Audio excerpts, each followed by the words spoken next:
عبداللہ بن عباس سے ابو سفیان بن حرب نے یہ واقعہ بیان کیا کہ ہرقل شاہ روم نے ان کے پاس قریش کے قافلے میں ایک آدمی بلانے کو بھیجا، اور اس وقت یہ لوگ تجارت کے لیے مکہ شام گئے ہوئے تھے، اور یہ وہ زمانہ تھا جب رسول علیہ الصلوۃ والسلام نے قریش اور ابو سفیان سے ایک وقتی عہد کیا ہوا تھا۔ جب ابو سفیان اور دوسرے لوگ ہرقل کے پاس الفلاق پہنچے جہاں ہرقل نے دربار طلب کیا تھا، اس کے گرد روم کے بڑے بڑے لوگ، علماء، وزراء، امراء بیٹھے ہوئے تھے۔ ہرقل نے ان کو اور اپنے ترجمان کو بلوایا، پھر ان سے پوچھا کہ تم میں سے کون شخص مدعی رسالت کا زیادہ قریبی عزیز ہے؟ ابو سفیان کہتے ہیں کہ میں بول اٹھا کہ میں اس کا سب سے زیادہ قریبی رشتہ دار ہوں۔ یہ سن کر ہرقل نے حکم دیا کہ اس کو، ابو سفیان کو، میرے قریب لا کر بٹھاؤ اور اس کے ساتھیوں کو اس کی پیٹھ کے پیچھے بٹھا دو۔ پھر اپنے ترجمان سے کہا کہ ان لوگوں سے کہہ دو کہ میں ابو سفیان سے اس شخص کے یعنی محمد علیہ الصلوۃ والسلام کے حالات پوچھتا ہوں۔ اگر یہ مجھ سے کسی بات میں جھوٹ بول دے تو تم اس کا جھوٹ ظاہر کر دینا۔ ابو سفیان کا قول ہے کہ اللہ کی قسم، اگر مجھے یہ غیرت نہ آتی کہ یہ لوگ مجھ کو جھٹلائیں گے تو میں اب علیہ الصلوۃ والسلام کی نسبت ضرور غلط گوئی سے کام لیتا۔ خیر، پہلی بات جو ہرقل نے مجھ سے پوچھی وہ یہ کہ اس شخص کا خاندان تم لوگوں میں کیسا ہے؟ میں نے کہا وہ تو بڑے اونچے عالی نسب والے ہیں۔ کہنے لگا اس سے پہلے بھی کسی نے تم لوگوں میں ایسی بات کہی تھی؟ میں نے کہا نہیں۔ کہنے لگا اچھا اس کے بڑوں میں کوئی بادشاہ ہوا ہے؟ میں نے کہا نہیں۔ پھر اس نے کہا بڑے لوگوں نے اس کی پیروی اختیار کی ہے یا کمزوروں نے؟ میں نے کہا نہیں، کمزوروں نے۔ پھر کہنے لگا اس کے تابعدار روز بڑھتے جاتے ہیں یا کوئی ساتھی پھر بھی جاتا ہے؟ میں نے کہا نہیں۔ کہنے لگا کہ کیا اپنے اس دعوی نبوت سے پہلے کبھی کسی بھی موقع پر اس نے جھوٹ بولا ہے؟ میں نے کہا نہیں۔ اور اب ہماری اس سے صلح کی ایک مقررہ مدت ٹھہری ہوئی ہے، معلوم نہیں وہ اس میں کیا کرنے والا ہے۔ ابو سفیان کہتے ہیں میں اس بات کے سوا اور کوئی جھوٹ اس گفتگو میں شامل نہ کر سکا۔ ہرقل نے کہا کیا تمہاری اس سے کبھی لڑائی بھی ہوتی ہے؟ ہم نے کہا کہ ہاں۔ بولا پھر تمہاری اور اس کی جنگ کا کیا حال ہوتا ہے؟ میں نے کہا لڑائی ڈول کی طرح ہے، کبھی وہ ہم سے میدان جنگ جیت لیتے ہیں اور کبھی ہم ان سے جیت لیتے ہیں۔ ہرقل نے پوچھا وہ تمہیں کس بات کا حکم دیتا ہے؟ میں نے کہا وہ کہتا ہے کہ صرف ایک اللہ ہی کی عبادت کرو، اس کا کسی کو شریک نہ بناؤ، اور اپنے باپ دادا کی شرک کی باتیں چھوڑ دو، اور ہمیں نماز پڑھنے، سچ بولنے، پرہیزگاری اور صلہ رحمی کا حکم دیتا ہے۔ یہ سب سن کر پھر ہرقل نے اپنے ترجمان سے کہا کہ ابو سفیان سے کہہ دے کہ میں نے تم سے اس کا نسب پوچھا تو تم نے کہا کہ وہ ہم میں عالی نسب ہے، اور پیغمبر اپنی قوم میں عالی نسب ہی بھیجے جایا کرتے ہیں۔ میں نے تم سے پوچھا کہ دعویٰ نبوت کی یہ بات تمہارے اندر اس سے پہلے کسی اور نے بھی کہی تھی تو تم نے جواب دیا کہ نہیں۔ تب میں نے اپنے دل میں کہا کہ اگر یہ بات اس سے پہلے کسی نے کہی ہوتی تو میں سمجھتا کہ اس شخص نے بھی اسی بات کی تقلید کی ہے جو پہلے کہی جا چکی ہے۔ میں نے تم سے پوچھا کہ اس کے بڑوں میں کوئی بادشاہ بھی گزرا ہے؟ تم نے کہا کہ نہیں۔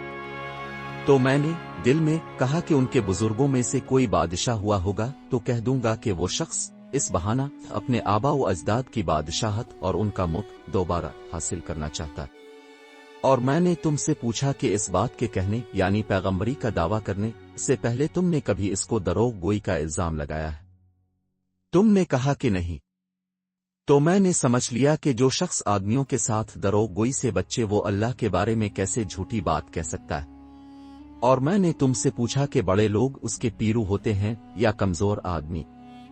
تم نے کہا کمزوروں نے اس کی اتباع کی ہے، تو دراصل یہی لوگ پیغمبروں کے متبعین ہوتے ہیں۔ اور میں نے تم سے پوچھا کہ اس کے ساتھی بڑھ رہے ہیں یا کم ہو رہے ہیں؟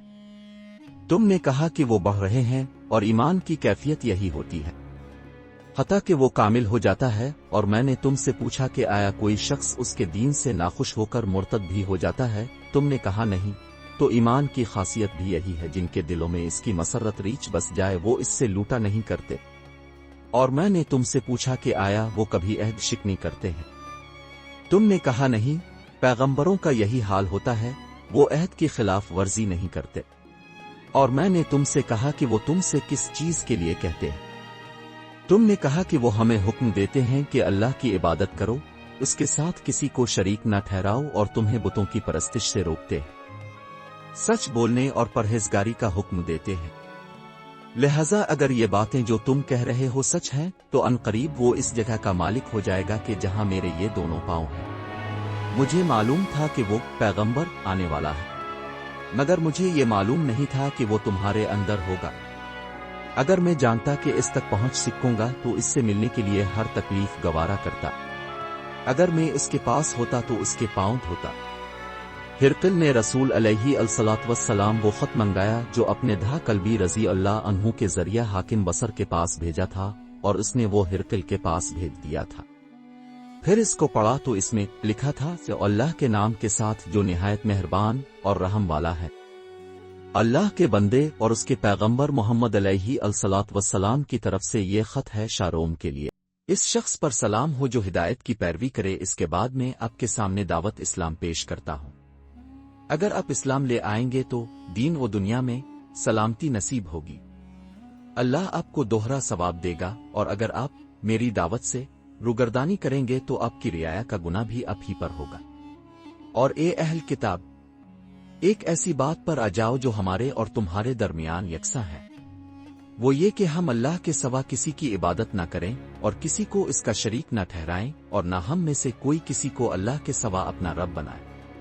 پھر اگر وہ اہل کتاب اس بات سے منہ پھیر لیں تو مسلمانوں، تم ان سے کہہ دو کہ تم مانو آنا مانو، ہم تو ایک اللہ کے اطاعت گزار ہیں۔ ابو سفیان کہتے ہیں جب ہرقل نے جو کچھ کہنا تھا کہہ دیا اور خط پڑھ کر فارغ ہوا تو اس کے ارد گرد بہت شور و غوغا ہوا، بہت سی آوازیں اٹھیں اور ہمیں باہر نکال دیا گیا۔ تب میں نے اپنے ساتھیوں سے کہا کہ ابو کبشہ کے بیٹے نبی کریم علیہ السلام کا معاملہ تو بہت بڑھ گیا، دیکھو تو اس سے بنی اسفر روم کا بادشاہ بھی ڈرتا ہے۔ مجھے اس وقت سے اس بات کا یقین ہو گیا کہ نبی کریم علیہ السلام عنقریب غالب ہو کر رہیں گے، حتیٰ کہ اللہ نے مجھے مسلمان کر دیا۔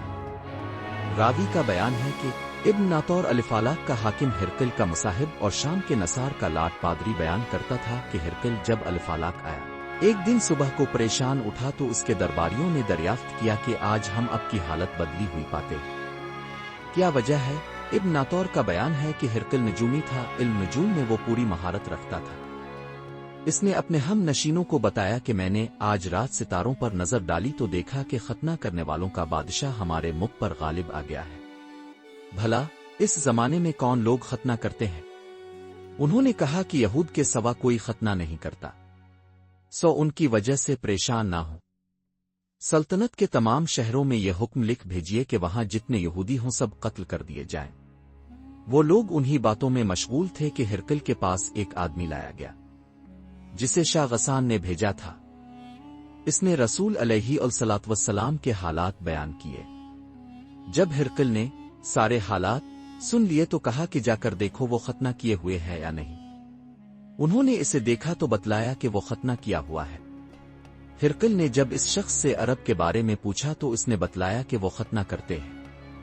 تب ہرقل نے کہا کہ یہ ہی محمد علیہ السلام اس امت کے بادشاہ ہیں جو پیدا ہو چکے ہیں۔ پھر اس نے اپنے ایک دوست کو روم یہ خط لکھا، اور وہ بھی علم نجوم میں ہرقل کی طرح ماہر تھا۔ پھر وہاں سے ہرقل حمص چلا گیا۔